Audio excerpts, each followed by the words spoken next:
Hello, I'm Catherine, a 38-year-old novelist with a passion for mystery writing, living a life many dreams of. My books have a dedicated following, and I'm able to support my family through my writing. I've been married to Peter for a decade, and we have a 9-year-old son, Stephen. In the early days of our marriage, Peter was employed, but he quit his job as my career took off. And for the last few years, he's mostly been idle, often spending his days playing pachinko. Recently, I discovered something disturbing. Peter has been unfaithful, lavishing expensive designer gifts on someone else, using my credit card. I've put up with his behavior for the sake of our son, but I've hit my limit. I can't stand by any longer. It's time for a change. This change was prompted by the most unexpected person stepping in to help me, someone I never thought would come to my aid. One day I noticed Peter dressing unusually in a suit which was completely out of character. Curious, I asked him about it. He seemed taken aback at first, but quickly recovered, telling me he was off to a job interview. "It's time I started working again," he said. I wanted to believe him, to think that he was finally looking to better himself for our family's future. Wishing him luck, I returned to my work, facing a pressing deadline. Hours ticked by, and it wasn't until 2 a.m. that Peter returned. The late hour and the mysterious job interview raised more questions than answers, and I knew then that I couldn't let things continue as they were. It was time to confront the reality of our situation and make some tough decisions for the sake of my well-being and our son's future. That night, Peter stumbled through the door, reeking of alcohol and perfume. Exhausted, or perhaps just careless, he collapsed onto the living room sofa, his smartphone slipping from his grasp but remaining unlocked in his hand. Overwhelmed by suspicion and curiosity, I couldn't resist. I picked up his phone to take a quick look. What I found there sent shockwaves through me. Undeniable proof that my husband was cheating on me with my best friend Nancy. They had been at a fancy restaurant with a breathtaking night view just hours earlier. The betrayal felt like a physical blow. How could both Peter and Nancy, who was also married, do this to me? Tears threatened, but I stifled them, not wanting to wake Peter.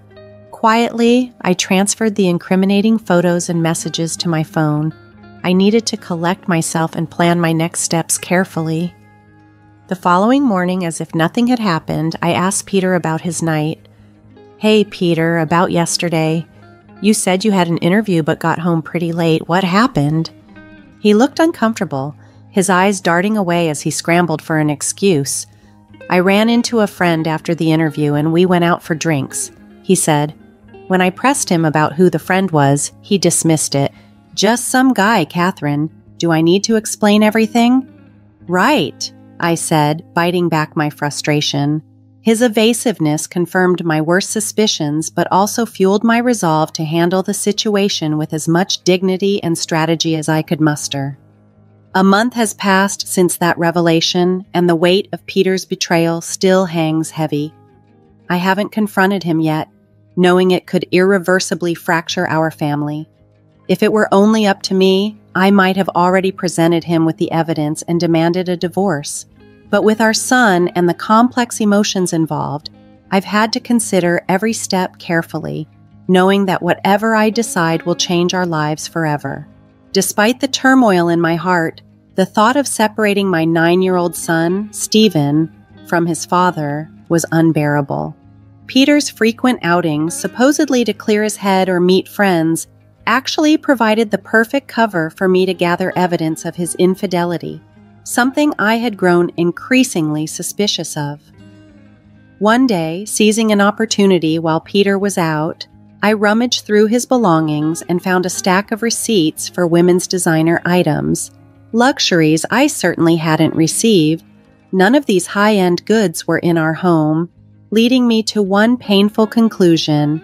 Peter was lavishing these expensive gifts on Nancy, my so-called best friend. But the mystery deepened. How was Peter financing these extravagant purchases? He hadn't worked in years and was living off the modest allowance I gave him from my earnings. Concerned and needing answers, I devised a plan to follow him. I called my brother to watch Stephen, cloaking my real intentions under the guise of a shopping trip. "Hey, sorry to bother you out of the blue. Can you watch Stephen for a bit? I want to go shopping alone," I told him. My brother, puzzled because I usually preferred online shopping, raised an eyebrow. "Shopping? You've never been one to shop in person. What's up?"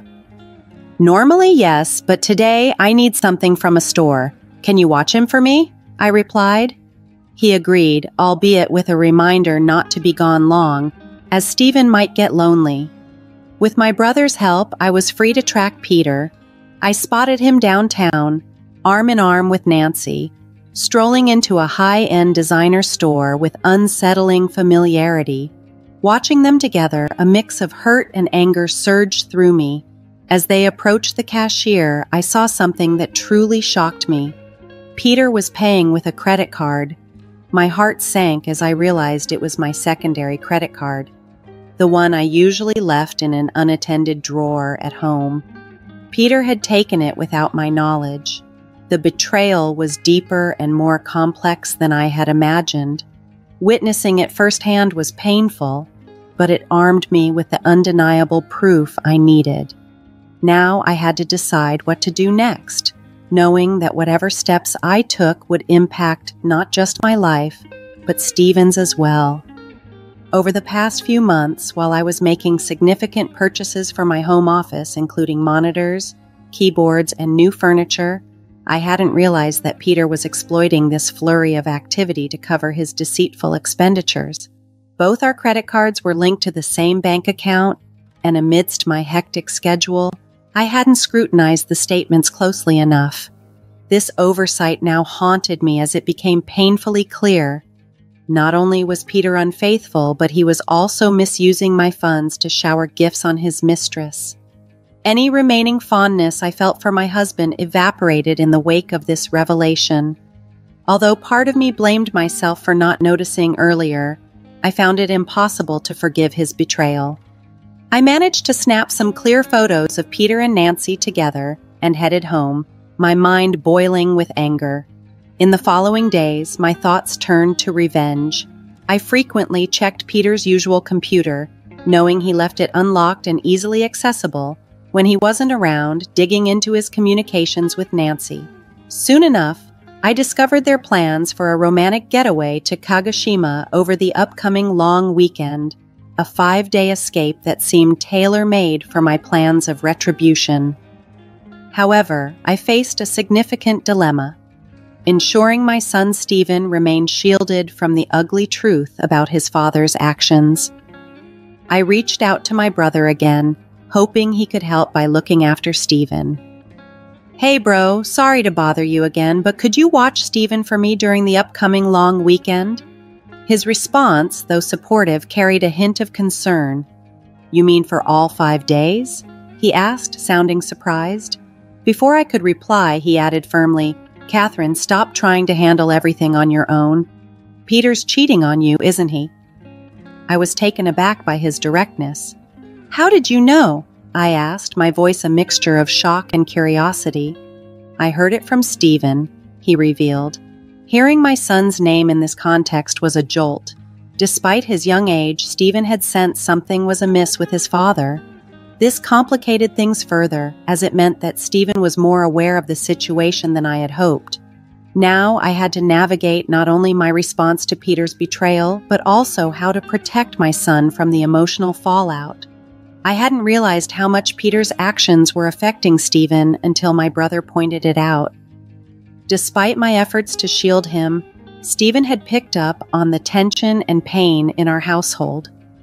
As I was grappling with these revelations, Stephen, having overheard our conversation, came into the room. "Mom, it's okay, I'm on your side," he said, with a clarity that belied his young age. "Are you sure, Stephen?" I asked, touched by his understanding and support.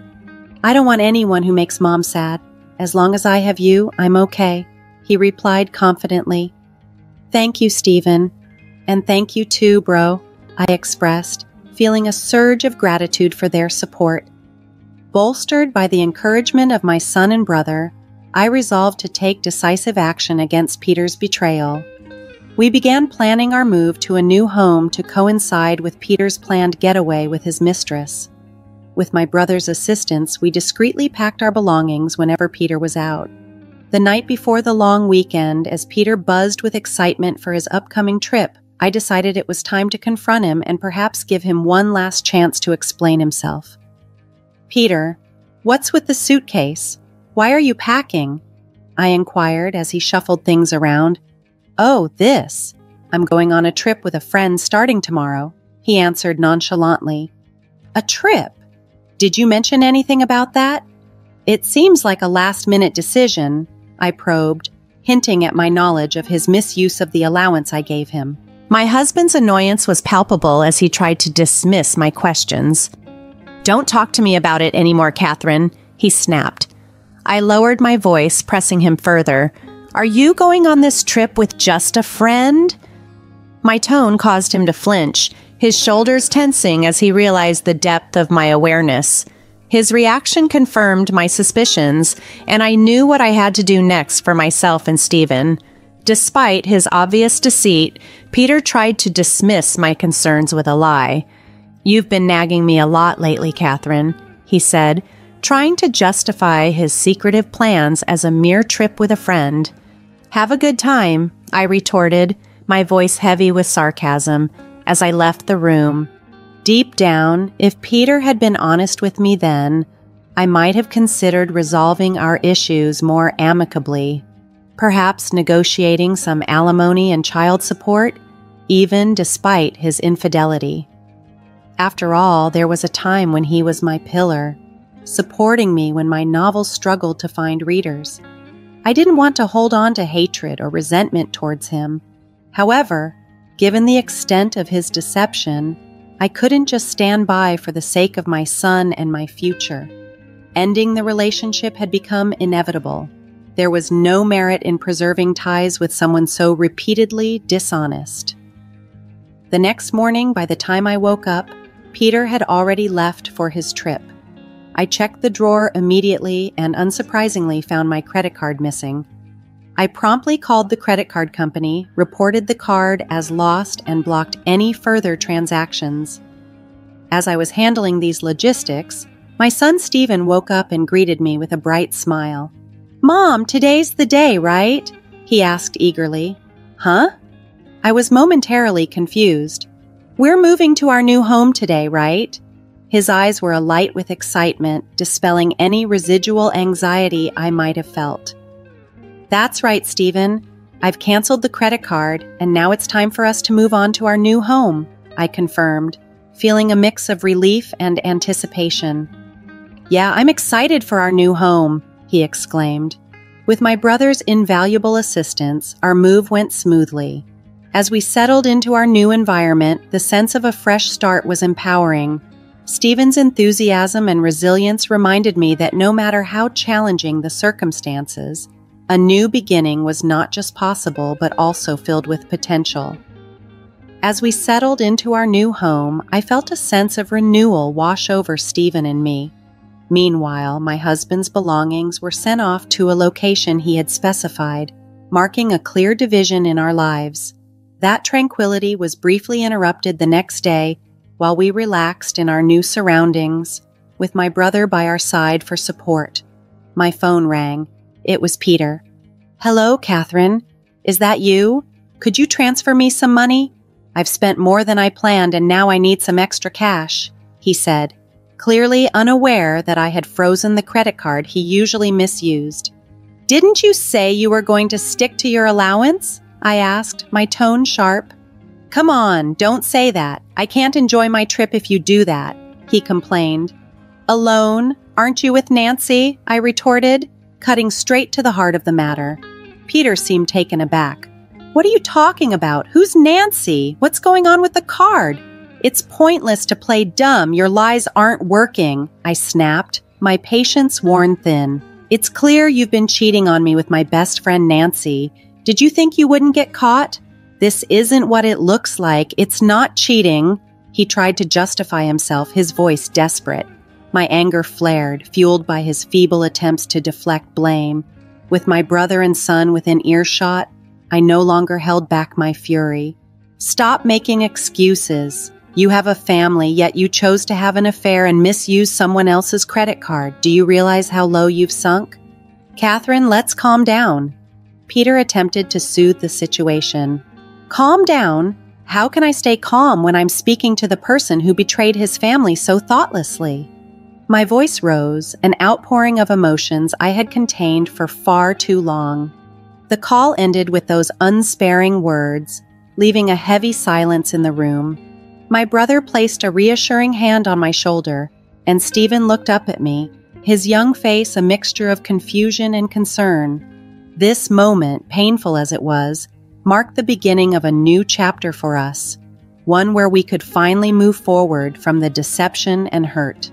Overwhelmed with a mixture of disgust and resolve, I made my feelings brutally clear to Peter. Let me make this clear. I have no intention of forgiving you or offering any help. You and the woman you cheated with can go straight to hell. Don't you dare show your face in front of me or Stephen ever again. With those final words, I hung up the phone, abruptly ending the call. Shortly after, Nancy, the woman he cheated with, called me, her voice tinged with demand. Catherine, what are you doing? She asked sharply. Nancy, long time no see. How's your trip with your best friend's husband going? I retorted, my words dripping with sarcasm. Shut up. Explain yourself. What are you talking about? She snapped back. Don't play dumb. You sent Peter's belongings to my house, didn't you? During our move, I had strategically shipped all of Peter's belongings to Nancy's house, fully aware that she was the other woman. Since Nancy was married, her husband was bound to be at home when the delivery arrived. I had included a detailed letter explaining the situation, ensuring that her husband would understand the full extent of our spouse's betrayal. As I shouted at Nancy over the phone, barely containing my rage, she blurted out, Are you serious? My husband found out and he's furious. Isn't that expected? You're having an affair even though you're married. My supposed best friend did such a disgraceful thing. You're the worst. I'm incredibly disappointed in you. I fired back. Excuse me? She responded, taken aback. I think that's my line. You were the one having an affair with my husband. Do you think I'd forgive you for that? Who showed disrespect first, Nancy? I wasn't serious. It was just a fling. There's no way I'd settle for a jobless loser like him. She tried to minimize her actions. Whether you were serious or not doesn't matter to me, I replied coldly, cutting through her excuses. The betrayal had severed any ties of friendship we had, leaving only the stark reality of her deception. I informed her bluntly, I'm divorcing Peter, and your affair is a fact that I won't forgive. I'll be demanding the maximum compensation from both of you, so be prepared. Compensation? I didn't agree to that. Why should I pay compensation? Nancy protested, her voice tinged with panic. It's only natural. You did something that warrants it, I replied firmly. But wait! I'm a housewife! I can't afford to pay compensation, she stammered. That's for you to figure out? Maybe you can ask your husband for help, though I doubt he'll be inclined to assist you now, I said coldly. Wait a minute, Catherine, please, she began to plead, but I was done listening. Goodbye, I said and hung up the phone, then promptly blocked her contact. I moved forward with the divorce proceedings through a lawyer, demanding compensation not just from my ex-husband Peter, but also from Nancy. I sought child support and reimbursement for the funds Peter had frivolously spent on my credit card. Nancy, now burdened with debt from the compensation payments, was served divorce papers by her husband and, I heard, was eventually forced to leave their home. Her attempts to rely on her family were fruitless, and she found herself working night shifts to make ends meet. Peter, having attempted to rely on Nancy only to be blamed for their downfall, found their relationship crumbling fast. They parted ways, and with his long spell of unemployment, he struggled to juggle several part-time jobs just to survive. If he ever falls behind on the compensation or child support, I am fully prepared to enforce the legal judgments. Meanwhile, Stephen and I are flourishing in our new environment. He is growing up quickly, blossoming in a home filled with love and free from the previous sadness. My focus is to continue providing him with a nurturing environment, shielding him from any further emotional turmoil.